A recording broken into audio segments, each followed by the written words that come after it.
In this version, we're going to have the exact same behavior as before, but we've added an undo button so we can undo the conversion from black squares to orange dots, go back from orange dots to black squares. And what you'll see when I run it is that it remembers the order in which the orange dots are added, and it undoes them in reverse order. Let's test that out.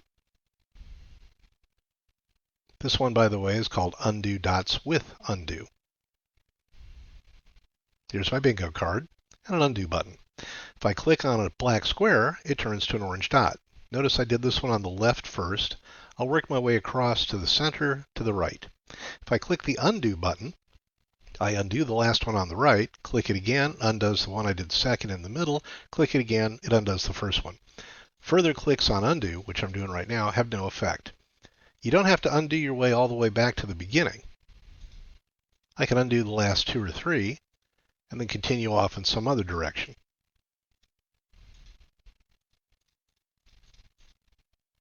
Let's have a look at the code.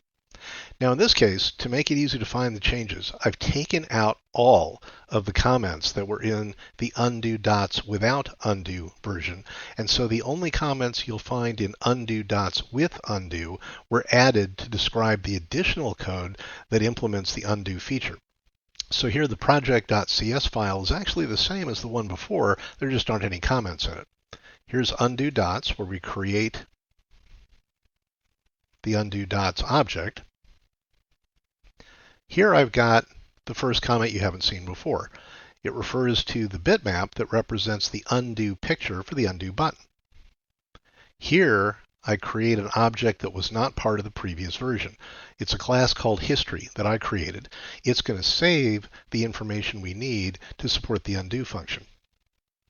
I also have to give the history object a reference to the black square image so that it can use that to write the black square back where the orange dots are. Notice that this time when I call load images into grid, I have to also pass a reference to the history object. Same thing applies here to a method I hadn't used before, add undo button. When we call load images into, it uses the same pair of loops, doing all the rows, and for each row doing every column. But now, in addition to calling cell handler with the row, the column, the image, and a reference to the orange dot, I also pass the new cell handler a reference to the history object so that it can give that object the information it will need when it undoes things in the future. I also tell the history object where to find, or how to find, the cell handler for each and every row and column that identify a particular cell in the grid. That way, when I click on a cell and I want to undo things later, the history will be able to keep track of where each of those cell handlers is. It'll be able to look them up based on the row and the column that it wants to undo, and it'll be able to ask that cell handler, hey, you need to undo the change and go back to the black square. I'll show you how that works in a moment too. Let's look at the cell handler class. I do have to have a place to store a reference to the history object. Remember, I added that as a new argument to the constructor here. So inside the constructor, I make a copy of it, and I save that reference in this private history variable. Here's the real deal.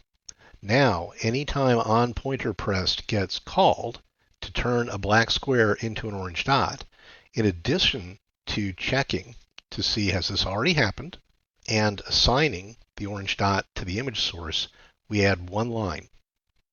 We tell the history object to run its add method, and we tell it, the history object, we tell it what row and what column we're changing.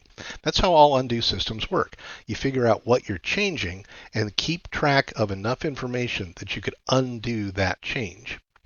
Later on, if we do ask for an undo, the history object will figure out which row and column needs to be undone, and it'll call the cell handler for that row and column, and it'll call its set source to bitmap method. This is also new, and it'll pass a bitmap as an argument. That bitmap will be the image of the black square, and here the one line in the set source to bitmap will assign the black square's bitmap to the image's source. And here finally is a whole new class. This is the history class, the one that keeps track of things so we can undo things. It retains a copy of the black square bitmap, actually a reference to that bitmap, and here is a two-dimensional array. These work just like one-dimensional arrays, except to index an element, you have two numbers. One of these will represent the row of a grid. The other will represent a column in the grid.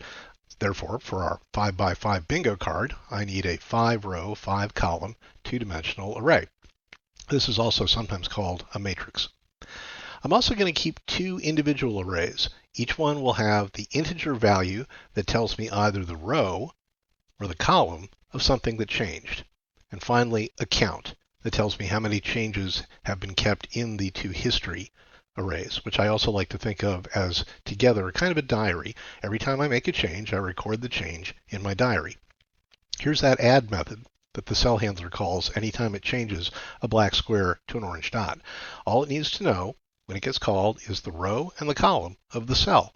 Well, each cell handler knows what row and column it's at, so it's able to tell the history object what row and column it's changing.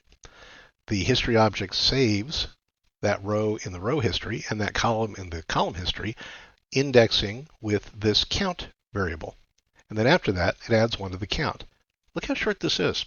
To save the necessary information, we only need to record the row and the column in our diary and add one to the count. When we click the undo button, this method runs.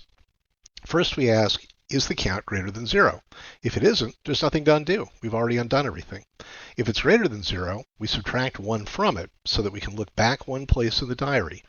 Then we read out of the diary, which is what I'm referring to the row array and column array as, or the row history and column history array as. I use the count index to get the row that I want to undo and the column I want to undo. I use those two numbers as indexes into my cell handler's two-dimensional matrix, out of which I get a reference to the cell handler that's actually going to do the undoing. And the only thing I have to do at that point is call that cell handler's setSourceToBitmap method, passing a reference to the black square bitmap as an argument. If we go back to the cell handler and remind ourselves, well, what does setSourceToBitmap do? It only does one thing. It takes whatever bitmap it's been passed a reference to, and it uses that as the source for the image. Well, what image is that? It's the image that goes with the cell this cell handler handles. I've got 25 cell handlers. Each one only handles one cell. When I click on the image in that cell, that's the cell handler that adds information to the history. When I tell the history I want to undo something, the history looks up which cell handler to ask to undo based on whatever the most recent row and column in its diary are. And it uses those as indexes to get a reference to the cell handler that will do the undoing. And then it asks that cell handler to set the source bitmap in its image back to the black square. These comments will explain in detail how that works. Remember, in the undo dots with undo version, the comments are only for the new material. If you don't understand some other part that isn't commented, look at the undo dots without undo version. Its comments explain that. If you have any other questions, let me know.